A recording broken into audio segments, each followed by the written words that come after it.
하나님 말씀은 갈라디아서 3장 15절부터 22절입니다.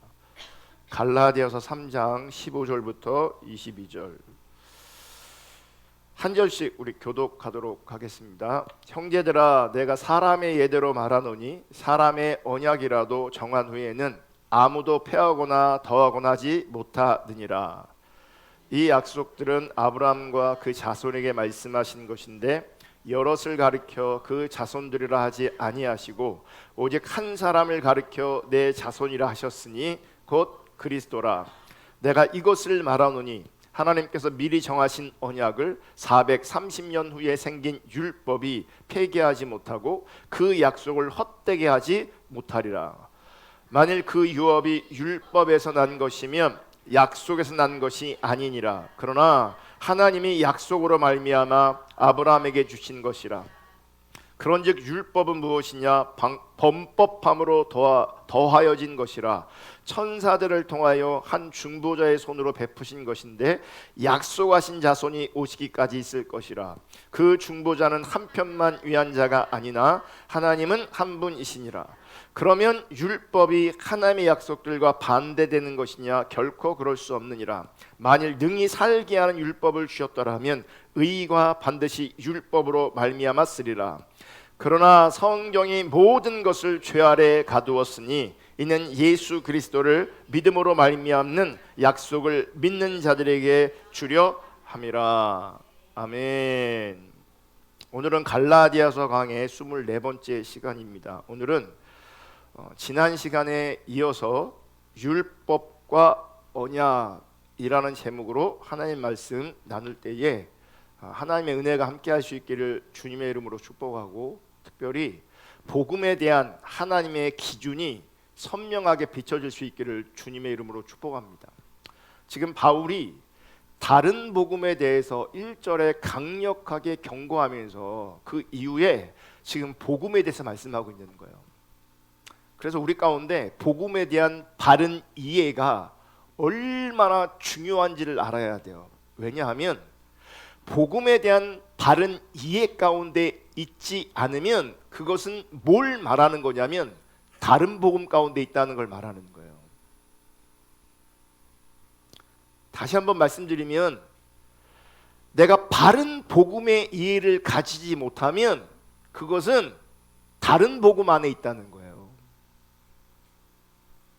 그래서 바울은 심각하게 다른 복음을 경고하고 이어서 복음에 대해서 우리 가운데 나누고 있는 겁니다. 그래서 복음을 정확하게 이해하는 것이 어쩌면 우리 가운데 결단코 쉽지 않은 일인 것은 분명하지만 성령님의 도우심을 구하며 겸손한 마음으로 하나님의 은혜를 구하며 복음을 들을 때에 복음이 이해될 뿐만 아니라 복음이 실제될 수 있는 놀라운 은혜를 누릴 수 있기를 주님의 이름으로 축복합니다. 갈라디아서 3장 15절의 말씀 세 번역으로 한번 읽겠습니다. 형제자매 여러분, 나는 사람의 관례를 예로 들어서 말하겠습니다. 어떤 사람이 적법하게 유언을 작성해 놓으면, 이게 이제 언약을 맺으면이랑 같은 표현이에요. 같은 의미예요. 유언을 작성해 놓으면 아무도 그것을 무효로 하거나 거기에다가 어떤 것을 덧붙일 수가 없습니다. 여러분, 사람의 유언도 절대로 수정이 가능하지 않은 것처럼 하나님의 언약도 절대로 수정이 불가능한 확정된 내용이라는 거예요. 그리고 그 하나님의 언약과 약속은 창세 전부터 확정된 약속이라는 겁니다. 하나님은 하나님께서 세우신 그 언약에 신실하시기 때문에 반드시 그 언약대로 그 약속대로 이루시는 분이라는 거예요.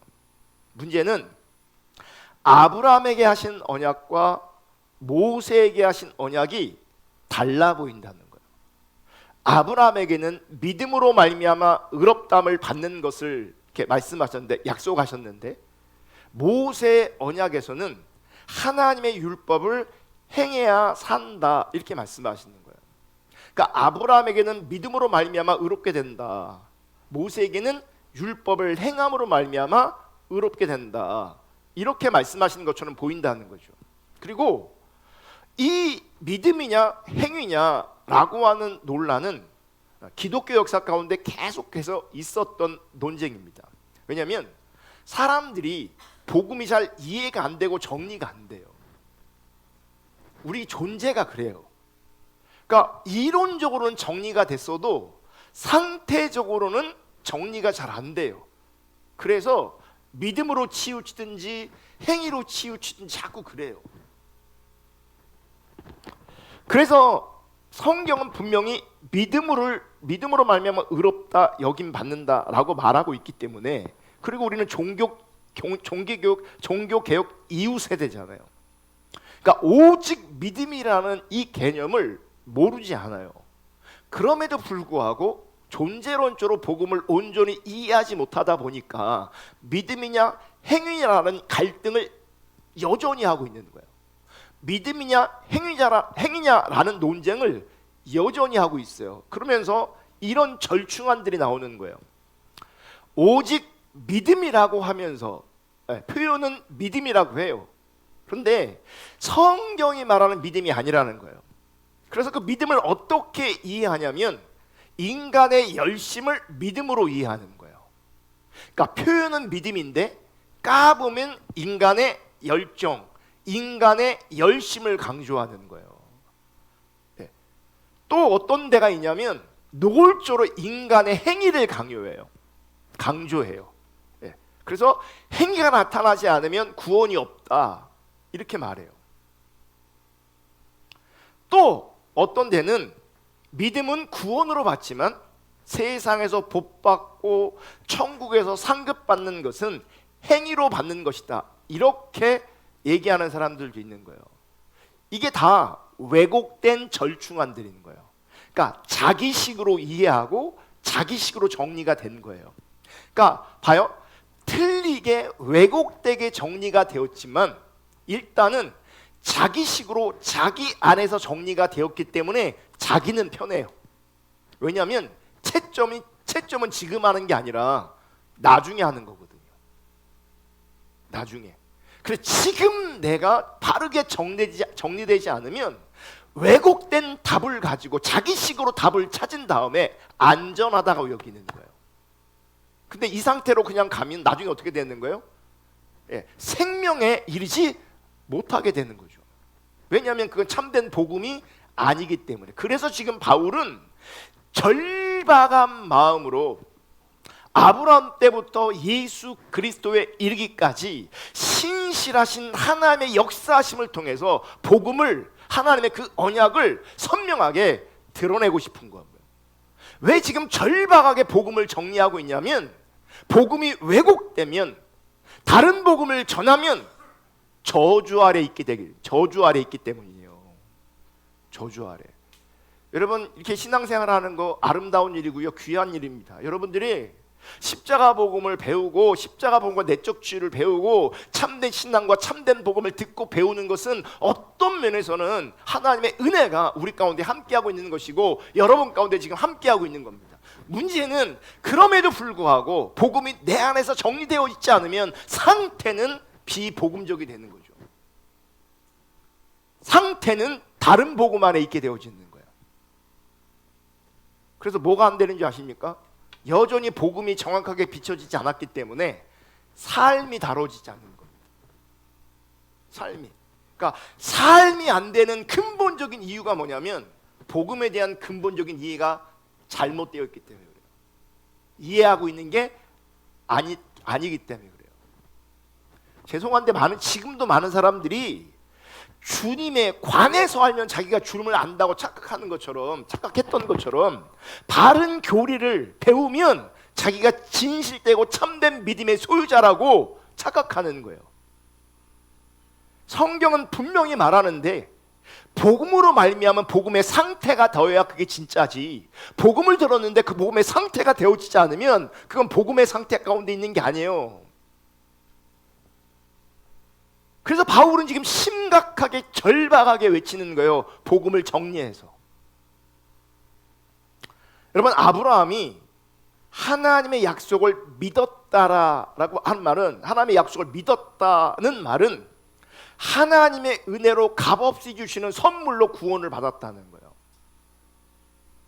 하나님의 은혜로 값없이 주시는 선물로 구원을 받았다는 거예요. 여러분, 우리가 구원을 받았다면, 구원이란 선물을 받았다면 그 구원은 전적으로 하나님의 은혜로 주어진 것이지, 그 구원이란 개념 안에 인간의 행위와 인간의 수고와 인간의 노력 1%도 포함되어 있지 않아요.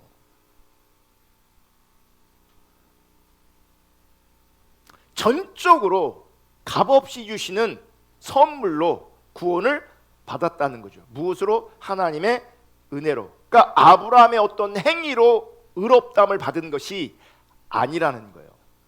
그러니까 행위로 의롭다함을 받은 것이 아니기 때문에 우리 모두는 구원받을 수 있어요. 행위가 아니니까. 아멘. 그러니까 어떤 행위로 말미암아 구원이 이루어지는 거라면 마음이 걸리는 분들이 되게 많을 거예요. 왜냐하면 자기 행위가 온전하지 않거든요. 그리고 어떤 분들은 자기 행위를 돌아보면 너무너무 미숙하거든요. 근데 구원은 우리의 행위로 말미암아 구원을 받는 게 아니라 전적인 하나님의 은혜로 받는 거예요. 그걸 누구한테 가르쳐 주셨냐면 아브라함에게 가르쳐 주신 거예요. 그래서 진짜 복은 믿음으로 말미암아 주님과 관계되어지는 복이 제일 중요하고 제일 의미 있는 복인 거예요. 가장 값진 복이 되어지는 거예요. 그래서 세상에서 말하는 그 어떤 복의 개념들이 우리 가운데 이루어질 수도 있지만 이루어지지 않을 수 있어요. 왜냐하면 그게 진짜 복의 개념이 아니니까. 우리의 욕구가 채워지는 게 복이 아니에요. 그게 진짜 복이 아니에요. 그게 진짜 복이라면 예수 믿는 모든 사람들에게, 혹은 예수를 제대로 믿는 모든 사람들에게 그런 복이 주어져야 되는 거예요. 현실은 그렇지 않아요. 왜냐하면 그게 성경이 말하는 진짜 복의 개념이 아니니까 그래요. 성경이 말하는 진짜 복의 개념은 믿음으로 말미암아 의롭게 되는 복이에요. 그래서 하나님을 얻고 하나님을 회복하는 복이에요. 아멘. 그래서 여러분이 하나님께 나와서 자기 육체의 소욕을 구하고 육체의 필요를 구하는 어떤 것들이 있을 수 있어요. 그럼에도 불구하고 그것이 이루어질 수도 있지만 그것이 이루어지지 않을 수 있어요. 하나님의 관심은 거기에 있지 않아요. 그건 본질적인 문제가 아니에요. 아멘. 근데 우리는 복음을 잘 모르니까, 참된 신앙을 잘 모르니까 복음적이지 않은 다른 것을 붙잡고 하나님을 상대하고 있어요. 하나님을 대하고 있어요. 하나님 그런 분이 아닌데.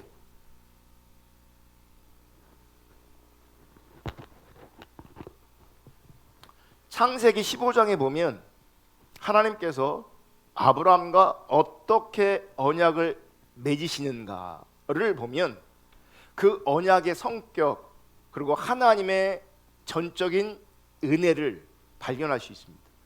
창세기 15장 13절부터 18절. 여호와께서 아브라함에게 이르시되 너는 반드시 알라. 내 자손이 이방에서 객이 되어 그들을 섬기겠고 그들은 400년 동안 내 자손을 괴롭히리니 그들이 섬기는 나라를 내가 징벌할 것이며 그 후에 내 자손이 큰 재물을 이끌고 나오리라. 우리가 잘 아는 것처럼 뭐예요? 출애굽 사건을 미리 예언하시는 거예요. 미리. 그래서 하나님의 구속의 역사는요, 치밀하게 계속해서 이루어지고 있어요. 그분이 작정하신 일, 그분이 계획하신 일들은 계속해서 뭐예요? 이루어지고 있어요. 15절. 너는 장수하다가 평안히 조상에게로 돌아가 장사될 것이요 내 자손은 4대 만에 이 땅으로 돌아오리니, 돌아올 것도 말씀하시는 거예요. 이는 아무리 족속의 죄악이 아직 가득 차지 아니함이니라 하시더니 해가 져서 어두울 때에 연기 나는 화로가 보이며 타는 횃불이 쪼갠 고개 사이로 지나더라. 지금 하나님께서 뭐예요? 쪼갠 고기 사이로 지나가셨다.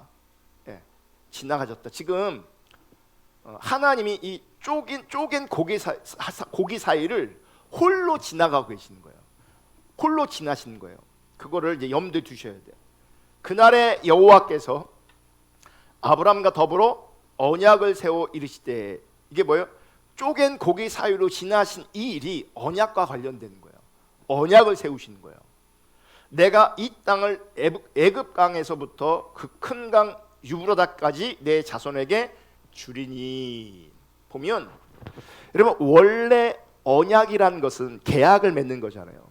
그래서 그러니까 계약 신학, 언약 신학 뭐 이렇게 신학교에서 얘기하거든요. 계약, 언약, 약속, 이게 다 같은 개념인 거예요. 그래서 이 계약, 언약, 약속은 쪼갠 짐승, 뭐예요? 이 소가 있다면 반으로 쫙 나누는 거예요. 그리고 얘를 펼쳐놓는 거예요. 이렇게 양쪽으로 펼쳐놓는 거예요.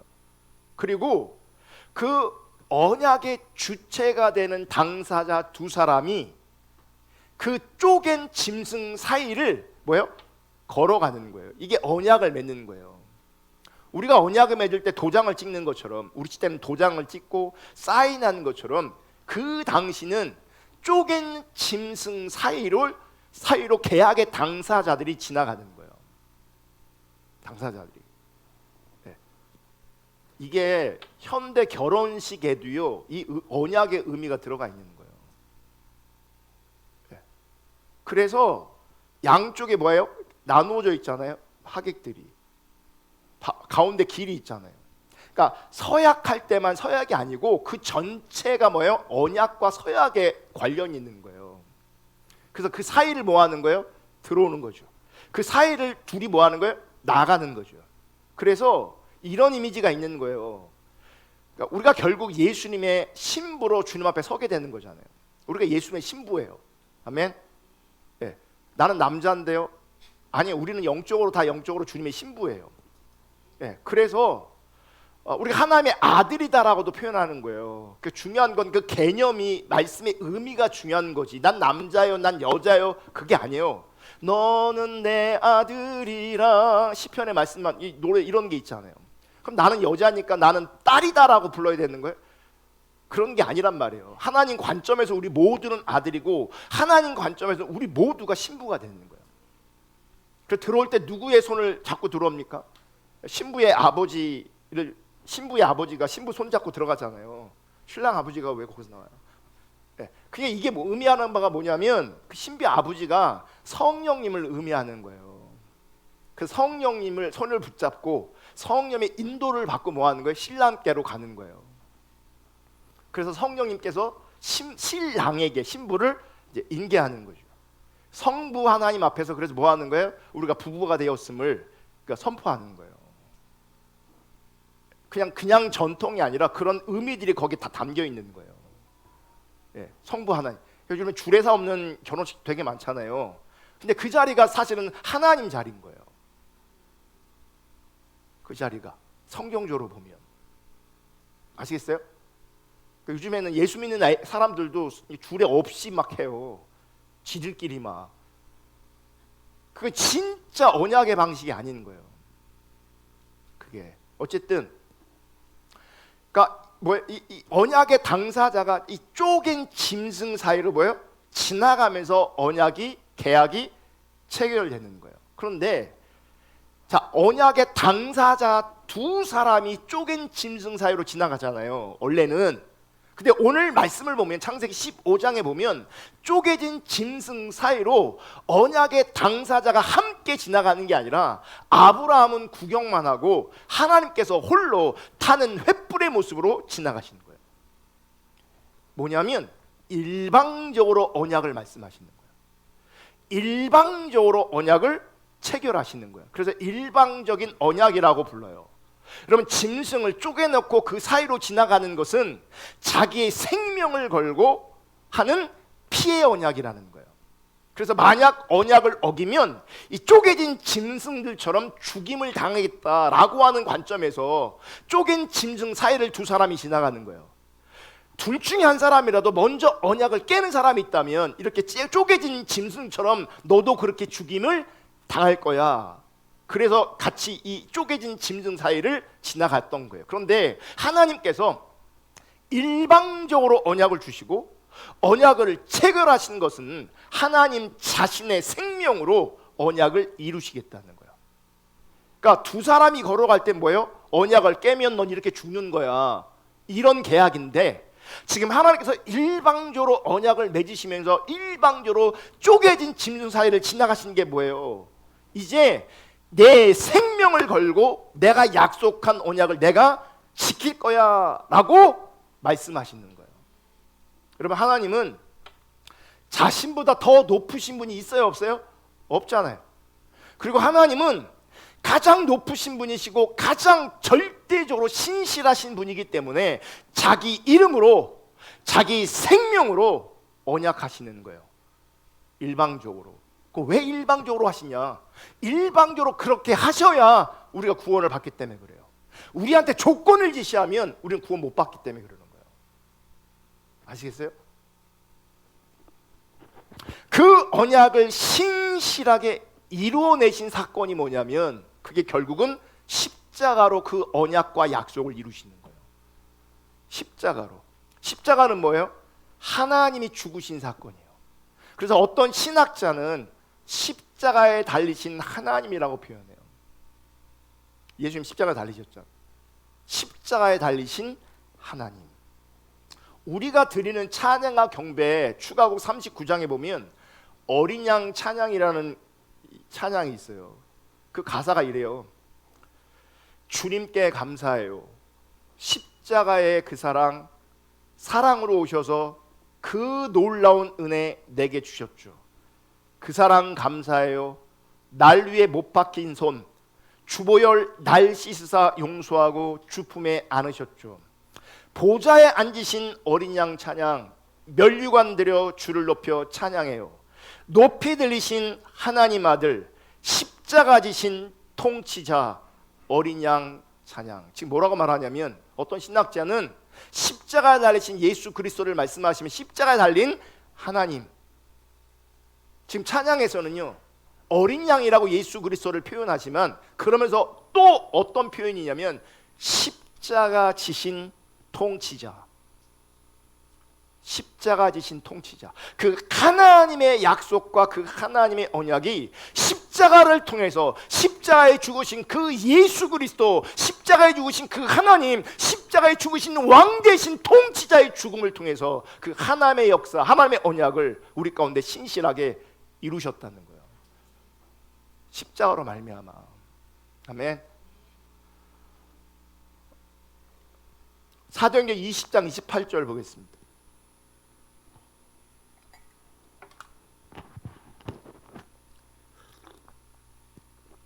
여러분은 자기를 위하여 또는 온 양떼를 위하여 삼가라. 성령이 그들 가운데 여러분을 감독자로 삼고 하나님이 자기 피로 사신 교회를 보살피게 하셨느니라. 자기 보면 사도행전에도 어떤 표현이 나오냐면 하나님의 피로 값을 주고 산 교회, 하나님의 피로, 하나님이 자기 피로 사신 교회, 이런 표현이 나와요. 나를, 우리를, 교회를 하나님의 피로 값주고 사셨다는 거예요. 나를 피로 말미암아 값주고 사셨다는 거예요. 우리를, 교회를 피로 말미암아 값주고 사셨다는 거예요. 그 값이 뭐였냐면, 그 대가가 뭐였냐면 십자가였던 거죠. 십자가로 말미암아 우리를 사신 거예요. 십자가로 말미암아, 피로 말미암아, 죽음으로 말미암아 저주에서 심판에서 우리를 건져내신 거예요. 저주에서 심판에서 우리를 사신 거예요. 아멘. 그런데 그 십자가에 피 흘려 죽으신 분이 바로 하나님이시라는 거예요. 십자가 달려 죽으신 분이 하나님이시라는 거예요. 아멘. 제가 예전에 어떤 분이 그러더라고요. 설교하면서 청년들이 모인 예배를 가면 그분 청년들은 열정 있잖아요. 아직 젊잖아요. 그러니까 막 뜨겁게 예배한단 말이에요. 예배 인도자도 막 열정적으로 예배를 인도한단 말이에요. 그런데 그 열정적인 예배가 끝나고 경배와 찬양의 시간이 끝나고 말씀 듣는 시간이 되면요 그 예배 인도자부터 막 졸아요. 예배 인도자부터 막 졸아요. 왠지 아세요? 왜 그런 일들이 벌어지는지 아십니까? 피곤해서. 그런데 그것도 이유이긴 하지만 사실 많은 사람들이 신앙의 핵심, 신앙의 본질, 참된 복음의 이해를 모르는 거예요. 그러니까 예배도 찬양과 공배도 그냥 문화 안에서 자기들의 어떤 열정들을 발설하는 도구로 사용되어지는 거예요.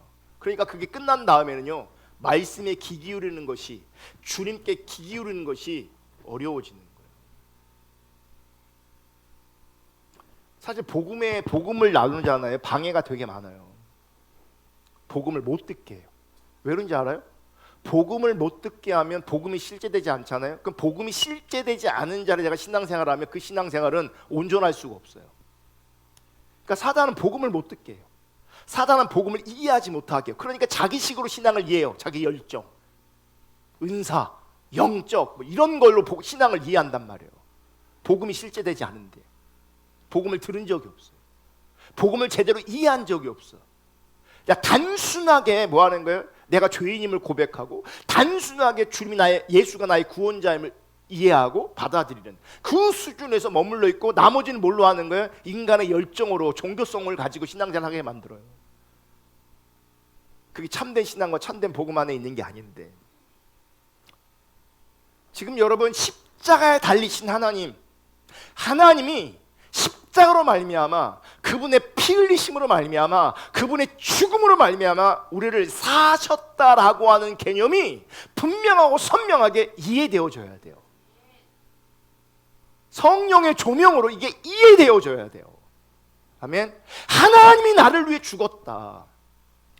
하나님이 나를 위해 죽었다. 이게 이해되어져야 된다고요. 이게. 여러분, 세상에서는요, 누군가 나를 위해 죽어줄 사람이 있어요, 없어요? 있어요, 없어요? 없어요. 말은 내가 너를 사랑해서 내가 너를 위해 죽어줄 수 있어. 말은 하지만 실제 죽는 사람은 없어요. 그게 쉬운 일이 아니에요. 쉬운 일이.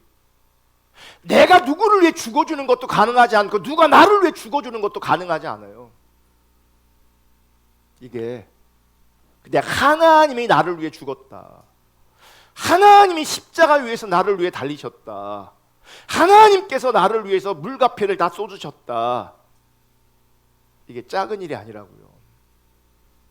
하나님이 십자가에서 죽으셨다. 이 말은 하나님은 자기 언약을 신실하게 이루어 내셨다라고 하는 증거를 십자가를 통해서 드러내시는 거예요. 그러니까 그 십자가는 하나님의 그 언약의 성취를 드러내시는 거예요. 그 언약의 성취를.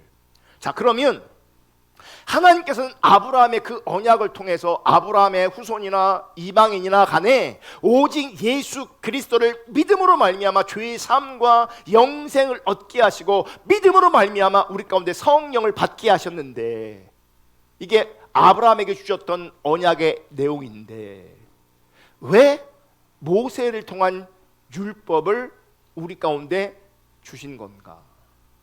이미 언약을 주셨는데 왜 또 다른 모양의 율법을 통해서 우리 가운데 언약의 내용을 또 주시는 것처럼 보이시는가? 그 이유를 오늘 본문 갈라디아 3장 17절 이하에서 이렇게 말하고 있어요. 자, 갈라디아 3장 17절 읽습니다. 시작. 내가 이것을 말하노니 하나님께서 미리 정하신 언약을 430년 후에 생긴 율법이 폐기하지 못하고 그 약속을 헛되게 하지 못하리라. 자, 미리 정하신 언약을, 이게 뭐예요? 아브라함과 맺은 언약인 거죠. 430년 후에 생긴 율법이 폐기하지 못하고, 그러니까 아브라함과 맺은 그 언약을 모세 율법으로 폐기할 수 없다, 이렇게 말씀하고 있는 거예요. 여러분, 성경을 보면 이스라엘 백성이 출애굽한 다음에 시내산에서 율법을 받습니다. 그 율법을 받았음에도 불구하고 율법이 주어졌다고 해서 이미 아브라함을 통하여 주신 그 믿음으로 말미암아 의롭다함을 받은 그 복, 의롭다함을 받은 그 언약을 율법이 폐기할 수 있는 것이 아니라는 거예요. 근데 보세요, 상식적으로 신상이라 그러죠. 신상, 새로운 물건이 있어요. 새로운 물건이 등장하면 그 신상의 반대가 뭐예요? 그러면 구상해? 이거는 제가 어쨌든 이해를 돕게 해서 신상이 있으면 구상은 의미가 없어지는 거죠. 얘는 사라지는 거예요. 그러니까 구상과 신상이 있다. 그럼 여러분 어떻게 할 거예요? 당연히 신상을 사겠죠. 신상을. 제가 사무실에서 그러니까 그 컴퓨터, 데스크탑 컴퓨터가 이게 또 고장이 났어요. 오래돼 갖고 고장이 나서 유튜브 보고 내가 혼자 고쳐보려고 돈이라 조금 아껴보려고 막 유튜브 보고 이렇게도 해보고 저렇게도 해보고 했는데 안 되는 거예요 이게. 그래서 어쩔 수 없어요. 이럴 때는 어떻게 해야 되는 거예요? 전문가를 불러야 되는 거예요. 전문가를. 그래서 전문가를 불렀어요.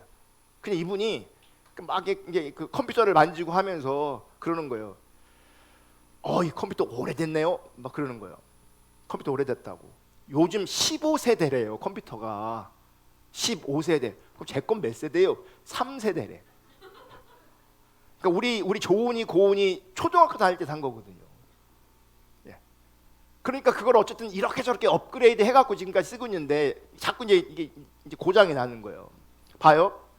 15세대가 있어요. 3세대가 있어요. 내가 산다면 여러분 어떤 거 사겠어요?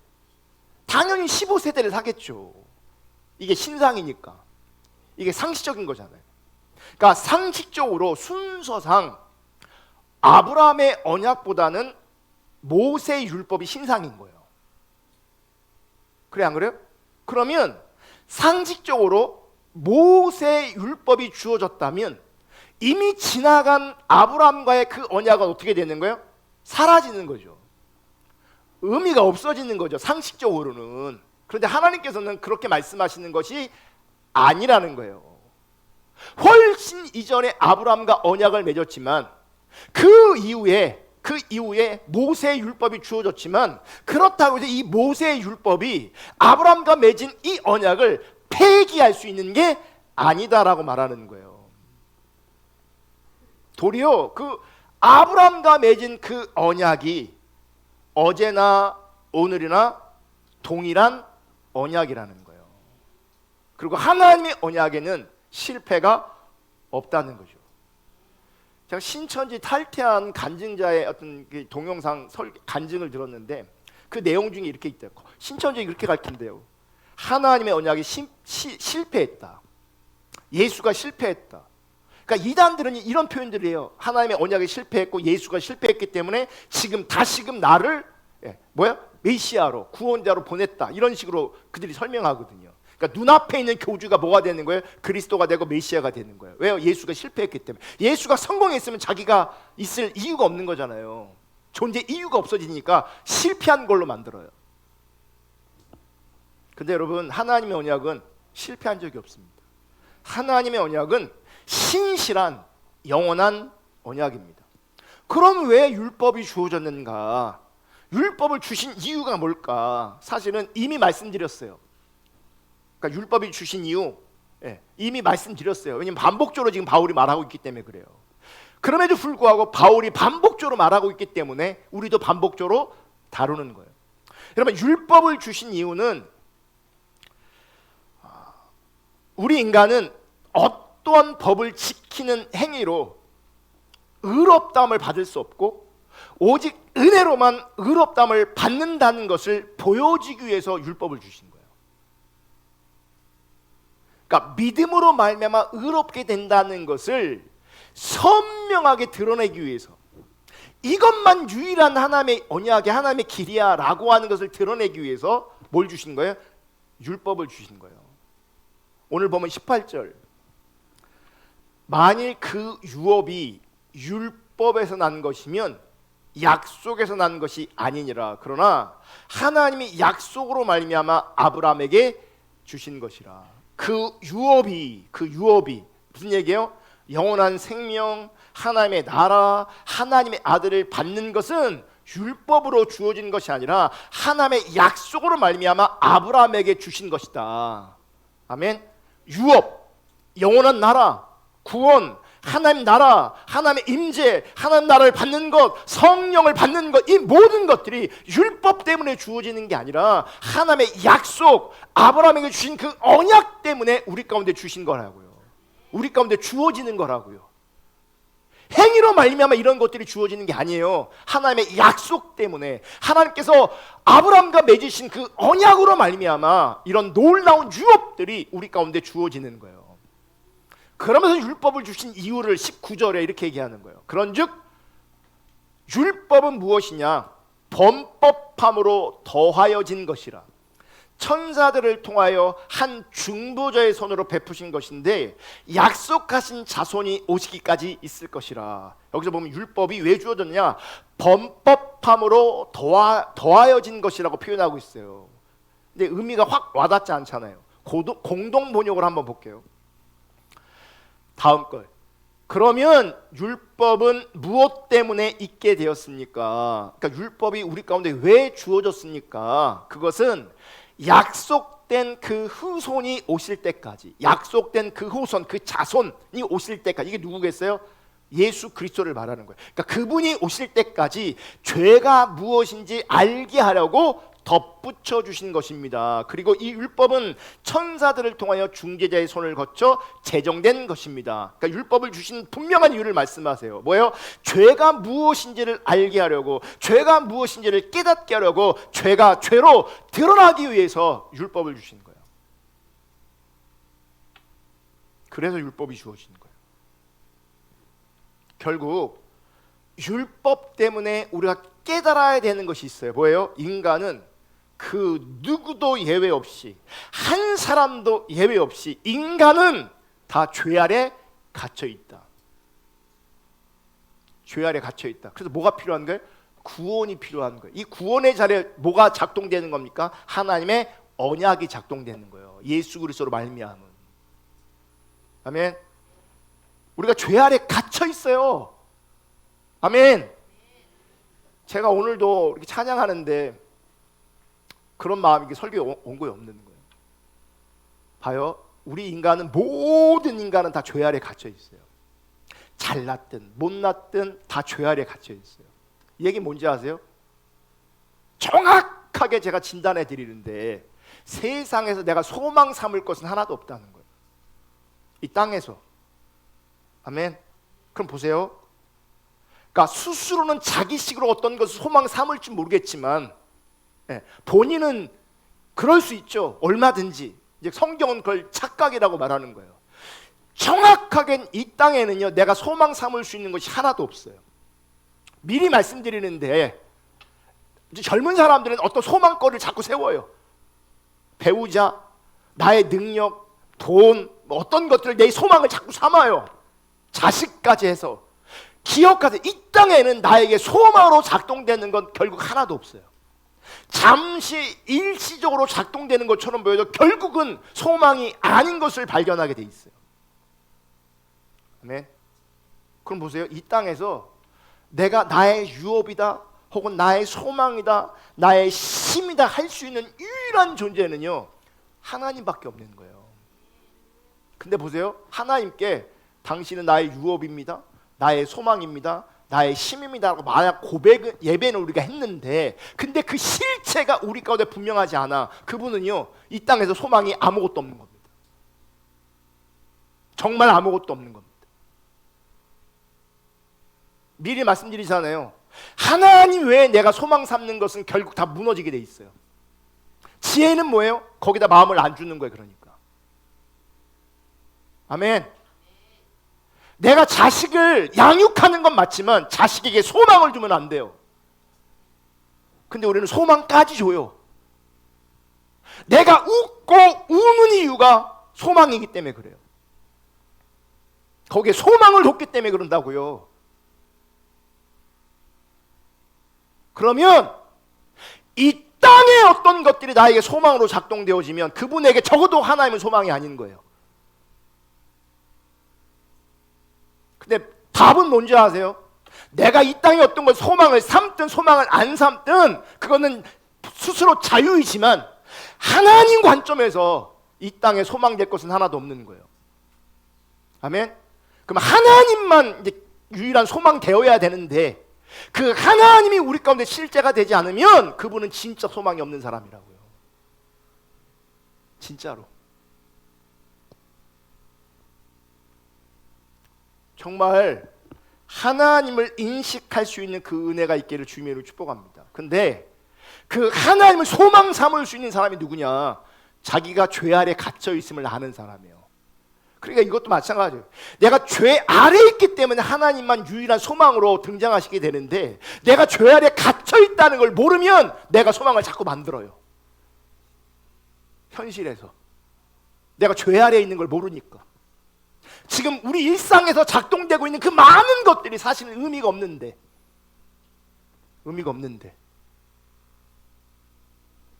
솔타이가 있어갖고요, 이게 억압 아래 묶여버렸어요.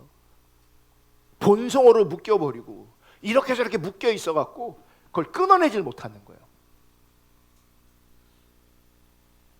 죄 아래 갇혀 있는 나를 발견할 수 있기를 주님의 이름으로 축복합니다. 그래야 하나님만이 우리 가운데 유일한 소망이 됩니다. 율법은 그 누구도 예외 없이 죄 아래 갇혀 있다는 것을 보여주기 위해서 율법을 하나님께서 우리 가운데 주신 거예요. 여러분, 아브라함의 언약은요, 일방적인 언약이에요. 그런데 모세가 받은 율법은 상호 언약이에요. 다른 말로 하면 조건적인 언약이라고요. 율법에 순종하면 복, 율법에 불순종하면 저주예요. 자, 여러분, 이 조건적 언약에 이스라엘 백성들은 아멘 했습니다. 얘기는 뭐예요? 동의했다는, 계약에 체결된 거예요. 자, 율법에 순종하면 복이야, 율법에 불순종하면 저주야. 아멘, 동의한 거예요. 서로 도장을 뭐 한 거예요? 찍은 거예요. 이제 모세 율법 앞에 있었던 아멘 했던 이스라엘 입장에서 여러분 생각해 보세요. 지금 언약을 맺었어요. 상호 언약을 맺었어요. 조건적 언약이 맺어졌어요. 근데 그 조건이 뭐예요? 언약을 지키는 거예요. 언약을 지키면 뭐가 주어져요? 복이 주어져요. 못 지키면 저주와 심판이 주어져요. 그러면 이스라엘 백성들 입장에서는 어떻게 해야 됩니까? 율법을 이제 지켜야 되는 거예요. 지키되 어떻게 지켜야 되는 거예요? 결사적으로 지켜야 되는 거예요. 왜 결사적으로 지켜야 되냐면, 율법을 지키냐 혹은 율법을 지키지 않느냐의 문제는 생명이 달린 문제이기 때문에 그래요. 율법을 지키면 복이지만 율법을 못 지키면 저주가 되는 거예요.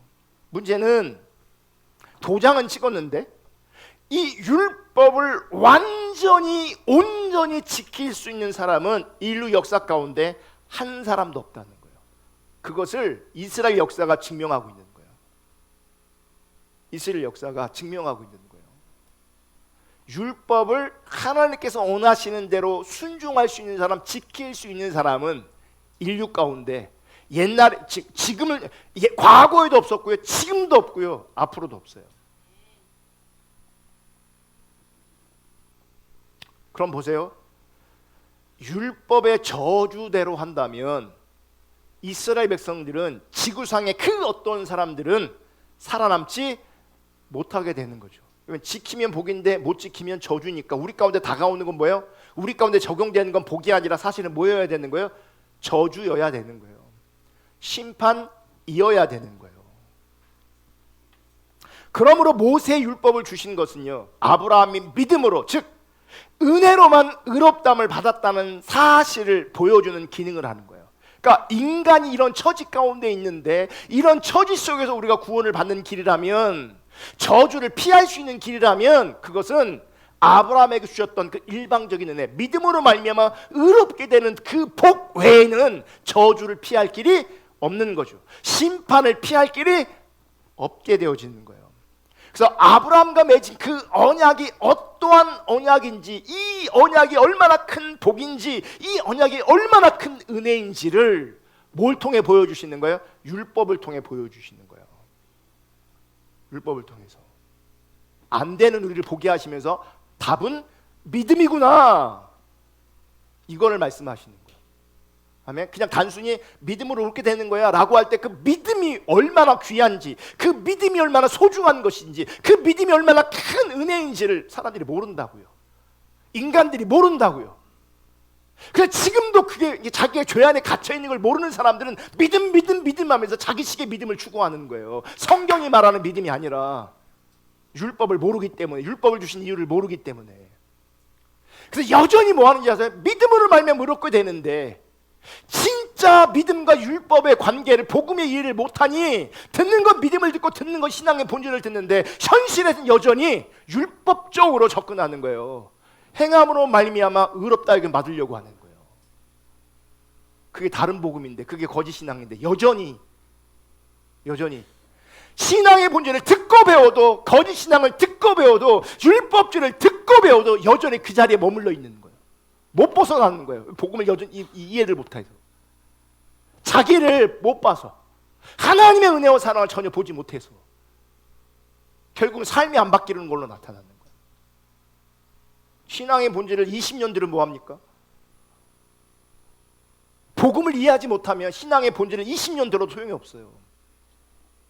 복음이 우리 가운데 실제되지 않으면 30년, 50년을 십자가 복음을 듣고 신앙의 본질을 들어도요, 그가 있는 그 자리는요, 율법을 붙잡고 있는, 자기 행위를 붙잡고 있고, 자기 의를 붙잡고 있고, 영적 우월감을 붙잡고 있어요.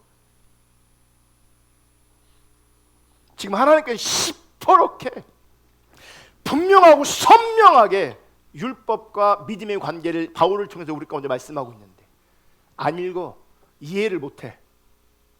그러니까 엉뚱한 데 가갖고 씨름하고 있어요. 하나님 앞에 이것도 주고 저것도 주고, 내 소욕도 이것도 채워주고 저것도 채워주고, 왜 나를 안 사랑하시나요? 왜 나에게 이런 일이 일어나나요? 등등등등등등 해갖고요, 쓸데없이 하나님 앞에 반응하고 있어요. 그게 관점이 안 바뀌어 있는 거예요. 관점이. 제가 아는 어떤 굉장히 훌륭한 사역자인데 가족들이 이게 정신병 있잖아요. 우울증, 조울증 뭐 이런 것들이 자기도 걸리고 자식들도 걸리고 막 다 걸린 거야. 다. 그 얼마나 힘들겠어요. 한 사람도 아니고 여러 사람이 이런 어려움을 당하니까. 그러면서 그 투병 생활 있잖아요. 그 기간을 다 지나고 책을 썼어요. 근데 그 책 표지에 이렇게 써 있어요. 사람들은 암이 걸리든지 이런저런 어려운 일을 만나면 왜 나에게 이런 일이 일어납니까? 이렇게 반문한대, 하나님 앞에.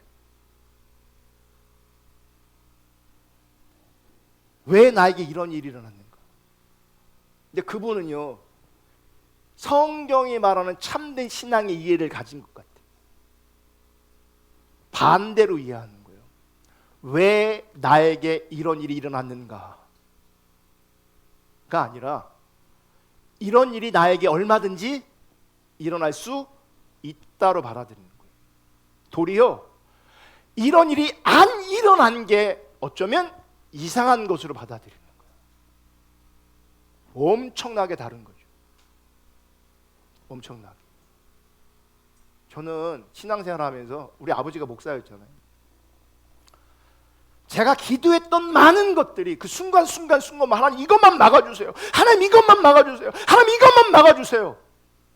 근데 하나님께서 안 막아주신 것이 한두 가지가 아니에요. 그러면 그걸 오롯이 내가 다 겪어야 되는 거예요. 그러니까 어렸을 때 그런 고민들이 있어요. 왜 하나님 안 막아주시는가? 나는 막아달라고 기도했는데 왜 하나님 안 막아주시는가?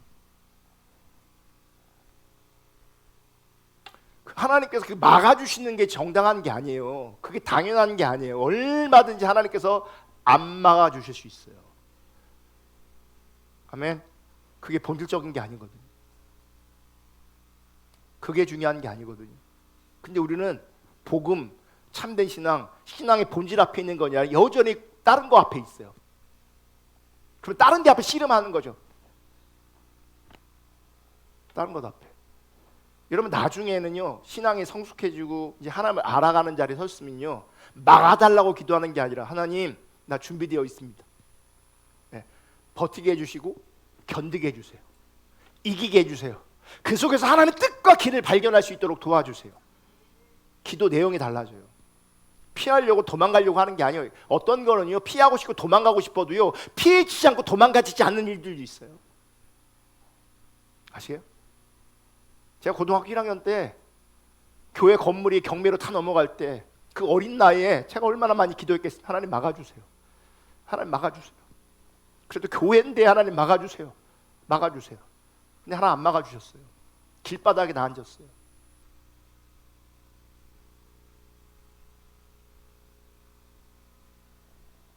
그게 본질이 아니에요. 복음을 정확하게 이해하는 거예요. 하나님을 제대로 아는 거예요. 아멘.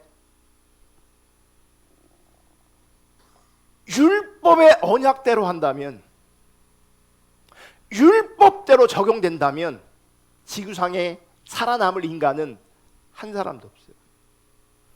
여러분이 지금 호흡하고 살아있는 그 이유도 사실은 율법을 들이대면 지금 우리가 살아있을 이유가 하나도 없어요. 지금 살아있는 게 병들어 있든 가난하든 살아있는 이유 이 자체가 기적 같은 일이에요.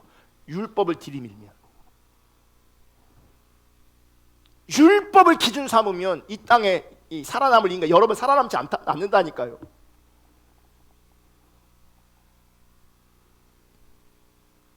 그래서 이 율법을 주신 것을 통해 내가 살 길은 오직 믿음으로 말미암아 의롭다함을 받는 것밖에는 없음을 보여주는 거예요. 이 율법의 유효기간이 있어요. 약속의 자손이 오시기까지예요. 약속의 자손이 누구예요?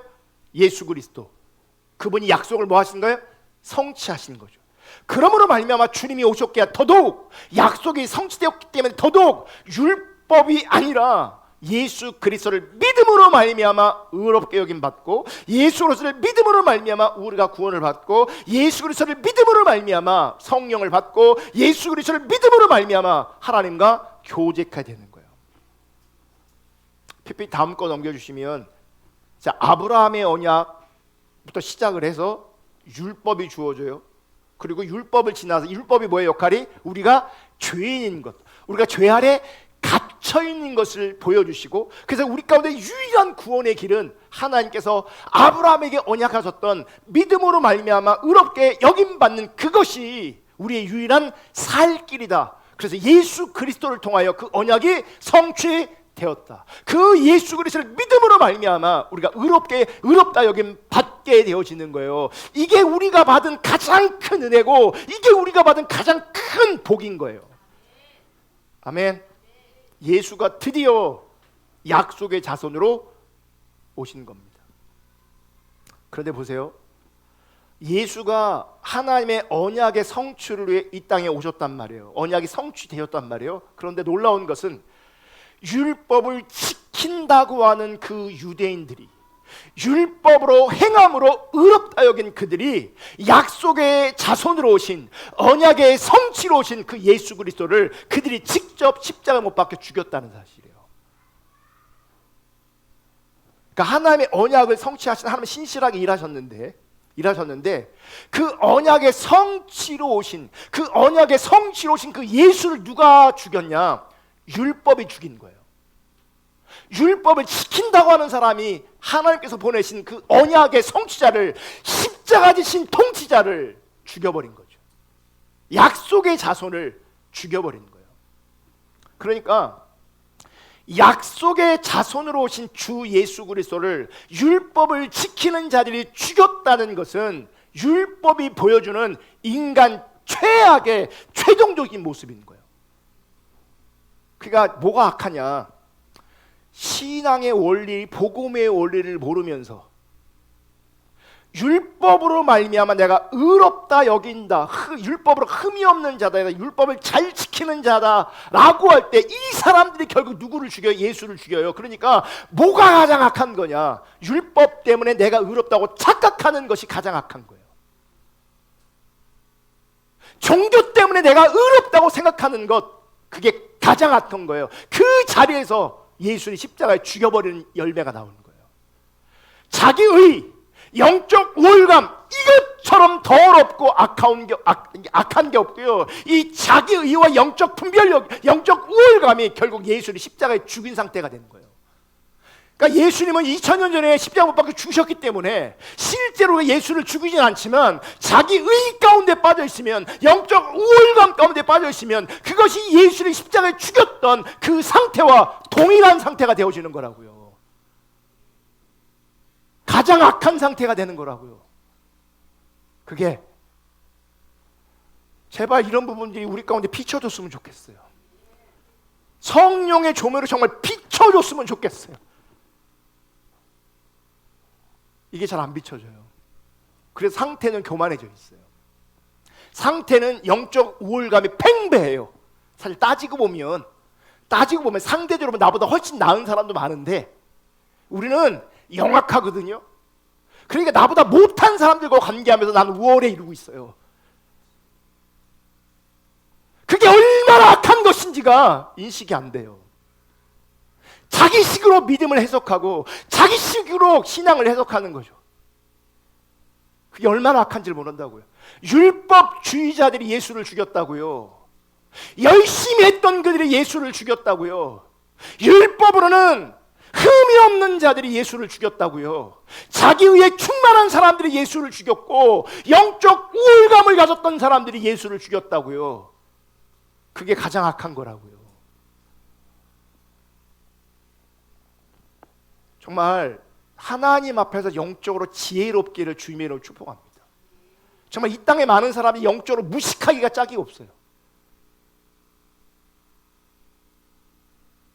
영적인 지혜를 통해서 이 언약을 봐야 되고 십자가 내리신 주님을 봐야 되는데 참신앙을 봐야 되는데 영적으로 무식하기 짝이 없으니 이 율법주의 자기의 영적 우월감 여기서 벗어나질 못해요. 거기에 함몰되어서 그걸 행복감이라고 그걸 만족이라고 여기는 거예요. 그러니까 그분에겐 종교가 소망인 거예요. 그분은 율법으로 행함으로 말미암은 어떤 것 자기의 소망인 거예요. 왜냐하면 그게 자기를 의롭게 만들고 그게 자기 의 가운데 나아가게 만들고 그게 영적 우월감을 가지게 하는 거예요. 그 영적 우월감이 만족감, 행복감이라고요. 영적으로 진짜 무식한 거예요. 악한 거예요. 그게.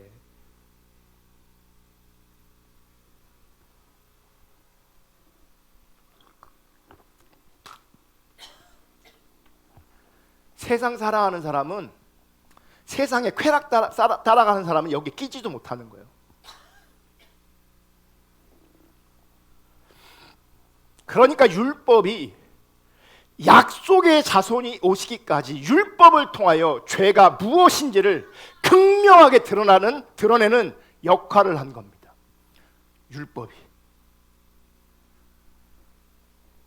그래서 모양적으로는 율법에 의로는 흠이 없다고 하는 자들이 결국 약속의 자손을 죽임으로 말미암아 인간이 얼마나 철저하게 죄의 종로로 타고 있는지를 온전히 드러내신 겁니다. 그러니까 우리끼리는 인간의 눈으로는 율법주의 가운데 좀 거룩해 보이지만 하나님 관점에서 보면 여전히 죄의 종로로 타는 게 보이는 거예요. 종교를 가지고.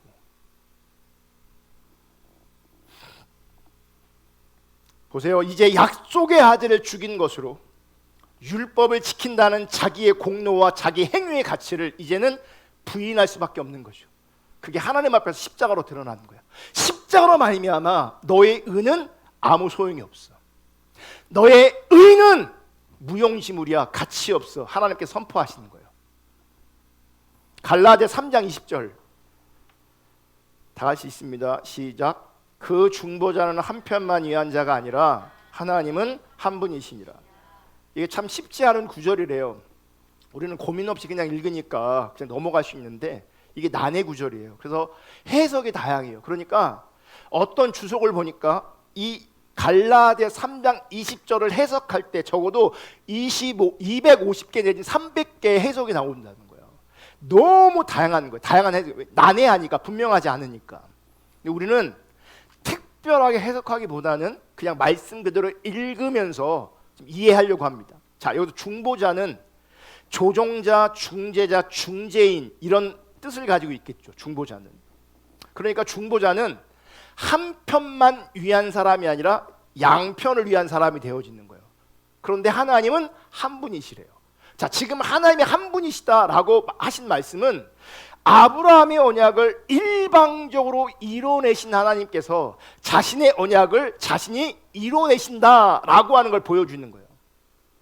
그러므로 아브라함에게 언약하신 하나님이 모세를 통하여 율법을 주신 분이라는 거예요. 한 분이란 얘기예요. 그러니까 양쪽 같지만 결국 그 이 양쪽을 다 허락하신 분이, 말씀하신 분이, 허용하신 분이 다 누군 거예요? 하나님이시라는 거예요. 그럼 왜 아브라함에게 일방적인 언약을 하신 그 하나님이 율법을 통해서 상호 언약을 또 체결하시느냐? 그 이유는 인간이 일방적인 은혜의 언약으로만 구원을 받을 수 있음을 보여주시는 조치라는 거예요. 그러니까 상호 조약으로 구원받는 게 아니라 일방적인 하나님의 은혜로 말미암아 뭐 하는 거예요? 구원을 받는 걸 보여주시는 거죠. 그래서 한쪽, 이게 양쪽을 말씀하시지만 결국 그 양쪽을 말씀하시는 분이 하나님이시고, 그 하나님이 율법을 통해 우리가 구원받는 게 아니라 오직 믿음으로, 오직 은혜로만 구원을 받을 수 있음을 보여주시는 거라는 거죠. 그러므로 21절에서 율법이 하나님의 약속과 반대되는 것이 아니라는 거죠. 21절 다 같이 읽습니다. 시작. 그러면 율법이 하나님의 약속들과 반대되는 것이냐? 결국 그럴 수 없느니라. 만일 능히 살게 하는 율법을 주셨더라면 의가 반드시 율법으로 말미암았으리라. 그러니까 만약 율법이 우리를 살리는 법이라면 하나님의 약속이 율법으로 말미암아 주셨을 거라는 거죠. 그게 우리의 살 길이라면. 만약 일반적인 언약이 아니라 상호 언약이 우리 가운데 주어졌다면 단 한 사람도 구원받을 수 없게 되어지는 거예요. 그래서 하나님은 상호 언약을 통해서 우리가 구원받을 수 없는 존재인 걸 말씀하시고, 그래서 일방적인 은혜, 일방적인 언약이 우리 가운데 필요하다. 그 일방적인 언약이 우리 가운데 임했다. 이거를 말씀하시는 거예요. 여러분 보세요. 철저하게 타락한 인간이, 선한 것이 하나도 없는 인간이 어떻게 상호 협력이 주어졌다고 해서 그 상호 협력을 이룰 수 있겠어요? 지켜낼 수 있겠어요? 불가능한 거예요. 그 불가능을 보여주려고 율법을 주신 거예요. 22절 볼게요. 그러나 성경이 모든 것을 죄 아래 가두었으니 이는 예수 그리스도를 믿음으로 말미암는 약속을 믿는 자들에게 주려 함이라. 성경이 모든 것을 죄 아래 가두었대요. 율법이 우리 모두를 죄 아래 가두었대요. 로마서 11장 32절 읽습니다. 시작. 하나님이 모든 사람을 순종하지 아니하는 가운데 가두어 두심은 모든 사람에게 긍휼을 베풀려 하심이라. 그러니까 순종하지 아니하는 가운데 뭐예요? 우리 가두어졌어요. 그러니까 우리가 순종할 수 없어요. 우리가 지킬 수 없어요. 그래서 뭐가 필요해요? 주님의 은혜와 주님의 긍휼이, 일방적인 언약이 우리 가운데 필요한 거예요. 그래서 율법은요, 죄와 불순종 아래 우리를 가두는 역할을 하는 거예요. 거기서 못 벗어나는 거예요. 그러니까 종교성 안에 있으면요, 나름은 혼자 자기식의 믿음을 세워서 열심히 할지 모르겠지만 사실은 죄와 불순종 아래 갇혀 있는 거예요. 가장 악한 자리에 있게 되어져요. 자기도 모르는 자리에서. 그러므로 말씀과 성령을 통해서 자신이 죄 아래 갇혔다는 사실을 아는 사람은 이제 오직 예수 그리스도의 십자가 공로만을 의지하여 주님께 나아가게 되는 거죠. 오직 십자가의 공로를 의지하여 믿음으로, 자신의 행위가 아니라 하나님의 크신 은혜와 긍휼로, 하나님의 크신 말할 수 없는, 표현할 수 없는 그 사랑으로 말미암아 우리가 구원받게 되어지는 거예요. 아멘. 그래서 이 구조를 정확하게 이해하고 이 구조를 정확하게 우리가 실제되어지면 그 크신 은혜와 사랑 앞에서 우리가 할 수 있는 것은 감사밖에 없는 거예요. 이 복음을 정확하게 이해하면 내가 감사밖에 할 수 없고, 이 복음을 선명하게 이해하면 예배할 수밖에 없고, 이 복음을 선명하게 이해하면 그 은혜와 사랑만 자랑할 수밖에 없게 되어지는 거예요. 여기에 내 자아 끼어들 수가 없는 거예요.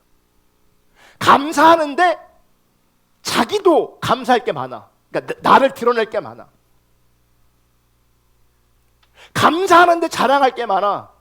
감사한데 내가 인정받을 게 많아. 그건 복음을 지금 제대로 이해하지 못하는 거예요. 그래서 제가 반복적으로 자주 얘기하고 농담으로도 자기 자랑하지 말라고.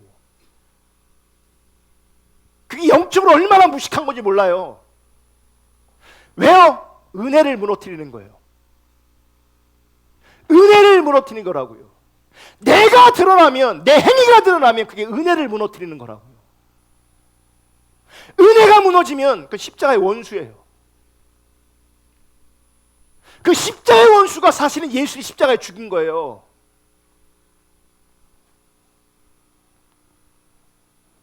복음을 정확히 정확하게 이해하면 감사밖에 할 수 없어요.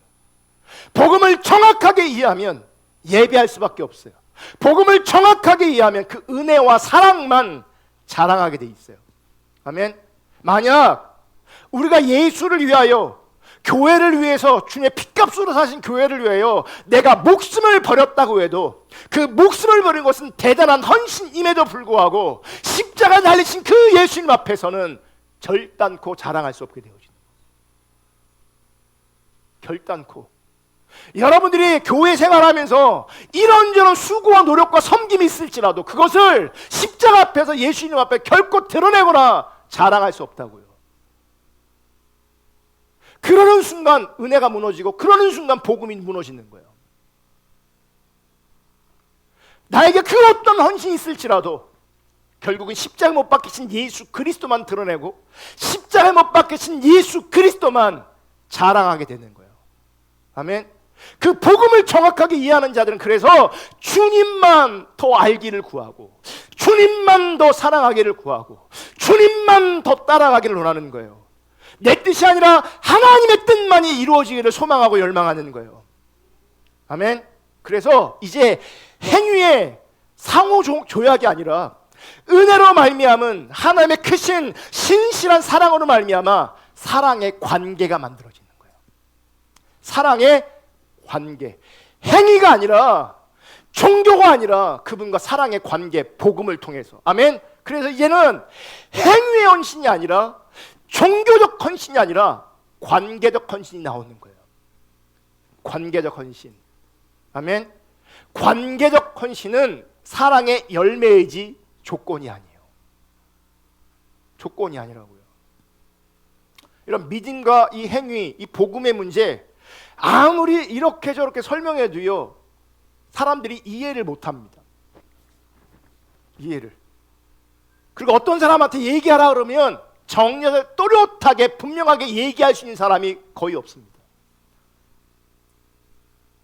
신앙생활한 지 30년, 40년이 돼도 복음을 설명하지 못한다고요. 예수 믿으면 천국 가, 예수 믿으면 구원받아, 이 수준에 머물러 있는 거예요. 권사나 주일학교들은 똑같아요. 똑같아요. 그러니까 믿음과 행위, 이 복음을 아무리 설명해도 결국은 알아먹는지 안 알아먹는지, 실제가 됐는지 실제가 안 됐는지 확인할 길이 사실은 쉽지가 않아요.